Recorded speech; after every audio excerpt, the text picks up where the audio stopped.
ಹೋರಾಟ ಒಂದು ಕಾನೂನಾತ್ಮಕವಾಗಿ ಹೋರಾಟ ಮಾಡಬೇಕು, ಒಂದು ಸರ್ಕಾರದ ವಿರುದ್ಧ ಹೋರಾಟ ಮಾಡಬೇಕು. ಸೊ ಈ ಕಾನೂನಾತ್ಮಕವಾಗಿ ಹೋರಾಟ ಮಾಡಕ್ಕೆ ಪ್ರಿಲಿಮಿನರಿ ನೋಟಿಫಿಕೇಶನ್ ಮಾಡಿದ್ದಾರೆ ಬಿಟ್ರೆ ಏನೂ ಮಾಡಿಲ್ಲ. ಯಾಕೆ ಅಂದ್ರೆ ಇವ್ರು ಕೋರ್ಟ್ಗೆ ಹೋಗ್ಬಿಡ್ತಾರೆ, ಇವ್ರು 80% ಒಪ್ಪಿದ್ದಾರೆ ಅಂತ DCE ಕೈಲಿ ಸುಳ್ಳು ಹೇಳಿಸೋದು, ಇಲ್ಲಿ ಶಾಸಕರು ಸುಳ್ಳು ಹೇಳೋದು, ಮಂತ್ರಿಗಳು ಬಂದು ಸುಳ್ಳು ಹೇಳೋದು. ಇವತ್ತು 3700 ಕುಟುಂಬಗಳು ಅಲ್ಲಿರೋದು.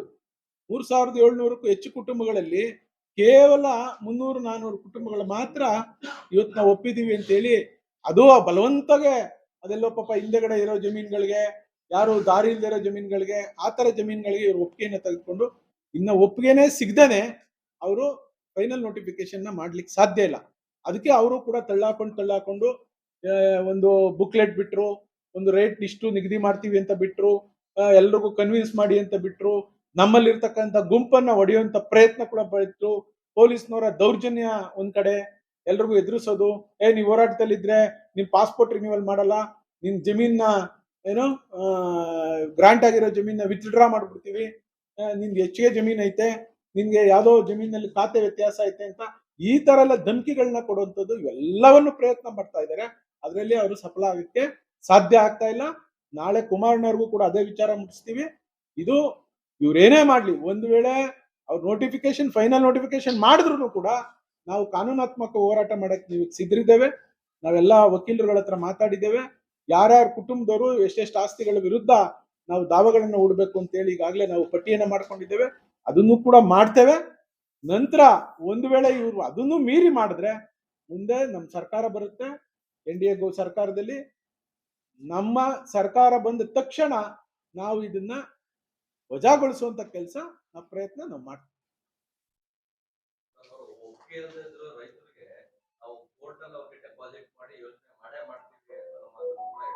ಅದು ಕಾನೂನಲ್ಲಿ ಅವಕಾಶ ಇದೆ ಅಂತ ಎದುರಿಸ್ತಾ ಇರೋದು. ಕಾನೂನಲ್ಲಿ ಆ ತರದ ಅವಕಾಶ ಇಲ್ಲ. ಕನ್ಸರ್ಟ್ ಅಕ್ವೇಷನ್ ಅಂದ್ರೆ 80% ಜನ ಒಪ್ಬೇಕು.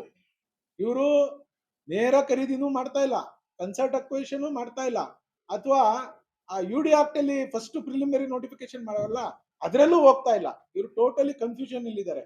ಅವ್ರ ಹತ್ರ ಹಣ ಇಲ್ಲ, ಸರ್ಕಾರದಲ್ಲಿ ಹಣ ಇಲ್ಲ, ಸರ್ಕಾರದಲ್ಲಿ ಗುಂಡಿ ಮುಚ್ಚಕ್ಕೆ ಹಣ ಇಲ್ಲ. ಇನ್ ಜಮೀನ್ ಖರೀದಿ 10,000 ಎಕರೆ ಜಮೀನ್ ಖರೀದಿ ಮಾಡಕ್ಕೆ ಎಲ್ಲಿಂದ ಹಣ ತರ್ತಾರೆ? ನಾವು ಹುಡ್ಕೋಯಿಂದ ಫೈನಾನ್ಸ್ ತತ್ತೀವಿ ಅಂತ ಹೇಳ್ತಾರೆ. ಯಾರು ಹುಡ್ಕೋಯಿಂದ ಸಾಲ ತಂದ್ಬಿಟ್ಟು ನಮ್ಮ ರೈತರ ಮೇಲೆ ಹೊಟ್ಟೆ ಮೇಲೆ ಹೊಡೆದು ನಿಮ್ ಜಮೀನ್ ಖರೀದಿ ಮಾಡಿ ಅಂತ ಯಾರು ಹೇಳಿದ್ದಾರೆ? ಯಾವ ಸರ್ಕಾರದವರು ಹೇಳಿದ್ದಾರೆ? ಅಥವಾ ಇವ್ರಿಗೆ ನಮ್ಗೆ ಲೇಔಟ್ ಬೇಕು, ನಮ್ಗೆ ಈ ಪ್ರಾಜೆಕ್ಟ್ ಬೇಕು ಅಂತ ಯಾವ್ದಾದ್ರು ಕಂಪ್ನಿ ಮುಂದೆ ಬಂದಿದ್ಯಾ ಅಂತ ಇವ್ರ ಹತ್ರ ಏನೂ ಇಲ್ಲ. ಎಲ್ರು ಆಫರ್ ಮಾಡ್ತಾವ್ರೆ, ಯಾರು ಕೂಡ ಇವ್ರು ನಂಬ್ಕೊಂಡು ಹೋಗುವಂತ ಕಂಪನಿಗಳು ಯಾವೂ ಇಲ್ಲ. ಮೊನ್ನೆ ಉಪಮುಖ್ಯಮಂತ್ರಿಗಳು ನೋಡಿದ್ರೆ ದಾವೋಸ್ ಅಲ್ಲಿ ಹೋಗಿ ವೆಲ್ಕಮ್ ಟು ಬೆಂಗಳೂರು ಅಂತಾರೆ.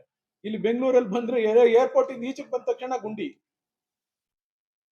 ಯಾರು ಬರ್ತಾರೆ? ಯಾರು ಬರ್ದಿರೋ ಪರಿಸ್ಥಿತಿ. ಇವತ್ತೆಲ್ಲಾ ಕಂಪ್ನಿಗಳು, ಎಲ್ಲ IT ಕಂಪ್ನಿಗಳು, BT ಕಂಪ್ನಿಗಳೆಲ್ಲ ಇವತ್ತು ಬೆಂಗಳೂರನ್ನ ಖಾಲಿ ಮಾಡ್ಕೊಂಡು ಹೋಗ್ತಾ ಇದ್ದಾರೆ.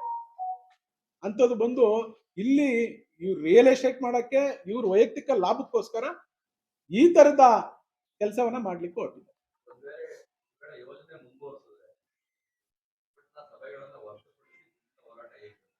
ಕಾನೂನಾತ್ಮಕ ಹೋರಾಟ ಕೋರ್ಟ್ಗೆ ಹೋಗ್ತೀವಿ. ಮತ್ತೆ ನಾವು ಸಿದ್ಧರಿದ್ದೇವೆ. ಜೈಲ್ ಬರೋ ಕಾರ್ಯಕ್ರಮ ಮಾಡ್ತೀವಿ, DC ಆಫೀಸ್ ಮುತ್ತಿಗೆ ಹಾಕ್ತೀವಿ, ಅಲ್ಲಿಂದ ಮುಖ್ಯಮಂತ್ರಿಗಳ ಮನೆವರೆಗೂ, ಉಪಮುಖ್ಯಮಂತ್ರಿಗಳ ಮನೆವರೆಗೂ ಮುತ್ತಿಗೆ ಹಾಕಿ ನಮ್ಮ ಹೋರಾಟ ಮುಂದುವರಿಸ್ತೀವಿ. ಇಲ್ಲ ನಮ್ಮ ರೈತರ ಪ್ರಾಣ ಹೋಗ್ಬೇಕು, ಇಲ್ಲ ನಮ್ಮ ಭೂಮಿ ಉಳಿಬೇಕು. ಸರ್, ಈಗ ಈ ಹೋರಾಟದಲ್ಲಿ JDS ಪಕ್ಷ ಒಳ್ಳೆ ಸ್ಟ್ಯಾಂಡ್ ಅನ್ನ ತಗೊಂಡಿದೆ. ಆದ್ರೆ ಬೈರಮಂಗಲಕ್ಕೆ BJP ನಾಯಕರುಗಳು ಕೂಡ ಬಂದಿದ್ರು, ವಿರೋಧ ಪಕ್ಷದ ನಾಯಕರು ಬಂದಿದ್ರು. ಆದ್ರೆ ಈ ವಿಚಾರವಾಗಿ ಬೆಳಗಾವಿಯಲ್ಲಿ ನಡೆದಂತ ಸದನದಲ್ಲೂ ಕೂಡ ಒಂದು ಪರಿಣಾಮಕಾರಿಯಾಗಿ ಚರ್ಚೆಯನ್ನ ಮಾಡಲಿಲ್ಲ ಅವರು. ಯಾಕಂದ್ರೆ ಅವ್ರಿಗೆ ಅವಕಾಶ ಇತ್ತು. ಆದ್ರೆ ಈ ನಿಟ್ಟಿನಲ್ಲಿ BJP ಸ್ಟ್ಯಾಂಡ್ ಏನಿದೆ ಸರ್? ಯಾಕಂದ್ರೆ ಮೈತ್ರಿ ಇದೆ, ನೀವು ಒಂದ್ ಕಡೆ JDS ಒಂದ್ ಕಡೆ ಹೋರಾಟ ಮಾಡ್ತಾ ಇದ್ದೀರಿ, ಅವ್ರ ಒಂದ್ ಕಡೆ ಸಾಫ್ಟ್ ಇದ್ದಾರೆ, ಯಾವ್ದಕ್ಕೂ ರಿಯಾಕ್ಟ್ ಮಾಡ್ತಾ ಇಲ್ಲ ವಿರೋಧ ಪಕ್ಷದ ನಾಯಕರು. ಈ ನಿಟ್ಟಿನಲ್ಲಿ ನೀವು ಅವ್ರ ಗಮನ ಹೇಗೆ ಸೆಳೀತೀರಿ? ಇಲ್ಲ, ಮಾನ್ಯ ವಿರೋಧ ಪಕ್ಷದ ನಾಯಕರಾದಂತ ಅಶೋಕ್ ಅಣ್ಣವರು ಕೂಡ ಇದ್ರ ಬಗ್ಗೆ ಚರ್ಚೆ ಮಾಡಿದೀವಿ. ನಮ್ಮ ಸುರೇಶ್ ಬಾಬು ಅವರು ಕೂಡ ಚರ್ಚೆ ಮಾಡಿದೀವಿ. ನಮ್ಮ ಪಕ್ಷದ ಶಾಸಕರು, BJP ಶಾಸಕರ ಬಗ್ಗೆ ಹತ್ರ ಇದೆಲ್ಲ ವಿಚಾರವನ್ನ ಕುಲಂಕುಷವಾಗಿ ಚರ್ಚೆ ಮಾಡಿದೀವಿ. ಏನು ಅಧಿವೇಶನದ ಮುಂಚಿತವಾಗಿ ಪೂರ್ವಭಾವಿ ಸಭೆಯನ್ನು ನಡೀತು. ಆ ಸಭೆಯಲ್ಲಿ ಈ ವಿಚಾರ ಮಂಡಿಸಿದಂತ ಸಂದರ್ಭದಲ್ಲಿ ವಿರೋಧ ಪಕ್ಷದ ನಾಯಕರು, ನಮ್ಮ ನಾಯಕರುಗಳು ಎಲ್ಲ ಸೇರಿ ಅಲ್ಲಿ ಉತ್ತರ ಕರ್ನಾಟಕದ ಇಶ್ಯೂಗಳನ್ನೇ ಜಾಸ್ತಿ ಚರ್ಚೆ ಮಾಡಬೇಕು. ನಾವು ಬೆಂಗಳೂರು ವಿಚಾರ ಯಾವುದು ಕೂಡ ಅಲ್ಲಿ ಚರ್ಚೆಗೆ ತಗೋಬಾರ್ದು ಅಂತೇಳಿ ನಾವು ಇವತ್ತು ಬೆಳಗಾಂನಲ್ಲಿ ಸುವರ್ಣಸೌಧ ಕಟ್ಟಿರೋದು, ಬೆಳಗಾಂನಲ್ಲಿ ಅಧಿವೇಶನಗಳು ಮಾಡುವಂತ ವಿಚಾರ, ಆ ಭಾಗದ ವಿಚಾರಗಳಿಗೆ ಚರ್ಚೆಗಳಿಗೆ ಅವಕಾಶ ಕೊಡಬೇಕು ಅಂತ. ಸೊ ಮುಂದಿನ ಅಧಿವೇಶನ ಇಲ್ಲೇನು ನೆಕ್ಸ್ಟ್ ಮಂತ್ ನಡೆಯುತ್ತಲ್ಲ, ಅದರಲ್ಲಿ ಈ ವಿಚಾರಗಳನ್ನೆಲ್ಲ ನಾವು ತಗೊಳ್ತಾ ಇದ್ದೀವಿ. ಕುಲಂಕುಷವಾಗಿ ಆಗ್ತದೆ. ದೊಡ್ಡ ಹೋರಾಟ ಅಸೆಂಬ್ಲಿ ಒಳಗಡೆ ಆಗ್ತದೆ. ಮೈತ್ರಿ ಇದೆ, ನಮ್ಮ ಹೋರಾಟದಲ್ಲೂ ಮೈತ್ರಿ ಇದೆ. ನಾವು ಎರಡೂ ಪಕ್ಷ ಮೈತ್ರಿಯಾಗೆ NDA ಎಲ್ಲಾ ವಿಚಾರದಲ್ಲೂ ಕೂಡ ಜೊತೆಲಿ ಹೋರಾಟ ಮಾಡ್ತೀವಿ. ಇಲ್ಲ, ನಾಳೆ ಕುಮಾರಸ್ವಾಮಿ ಅವ್ರ ಜೊತೆ ಬಿಜೆಪಿ ನಾಯಕರು ಯಾರು ಇಲ್ಲ. ಕುಮಾರಣ್ಣ ಮತ್ತೆ ನಮ್ಮ ಪಕ್ಷದ ಶಾಸಕರುಗಳು, ಮಾಜಿ ಮಂತ್ರಿಗಳೆಲ್ಲ ಬರ್ತಾರೆ.